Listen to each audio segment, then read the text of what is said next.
Hello everyone. So in this video we're going to be learning how to find the area of a trapezium. So a trapezium is a shape that may look a little something like this. Essentially you have two parallel sides, A and B, but they might be at different lengths. So that's what we see here. And this causes the lines that connect those two parallel lines to be somewhat slanted. Okay? So what do we need to find the area of this trapezium?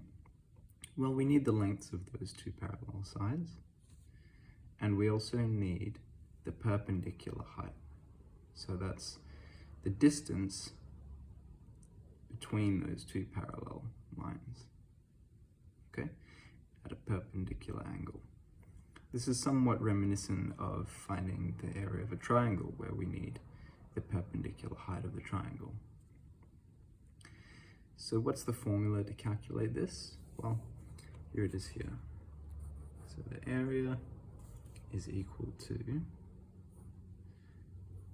A plus B over 2 times height. Okay, so this is a little bit more complex than our area of a rectangle formula, but it's actually quite similar. So we're taking some number here and we're multiplying it by the height. What is this number? Well, for those of you who have done any probability or statistics, this is actually the formula for the mean, the average, right? So this is calculating the average length between A and B. And the reason why this formula works, it's kind of as if we were to imagine a rectangle.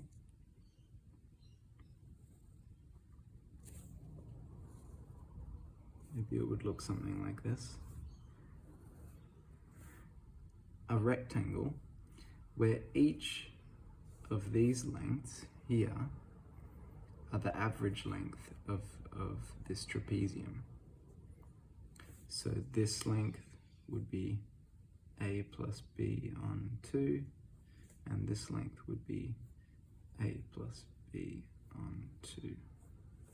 And of course this is the height. And you can kind of see that if we move down here, this distance should be the average of these two lengths. Okay, let's substitute in some numbers. So let's say that B equals 8 and A equals 6 and H equals 5. Okay, let's put that in our little formula. 6 plus 8 over 2 times 5. Let's first calculate what this is. Don't forget your BIMDAS, so the brackets come first. And we're going to do the numerator first, so that's 6 plus 8 is 14 over 2. 14 over 2 is 7. Okay. Now we can see what this gives us. It gives us 7.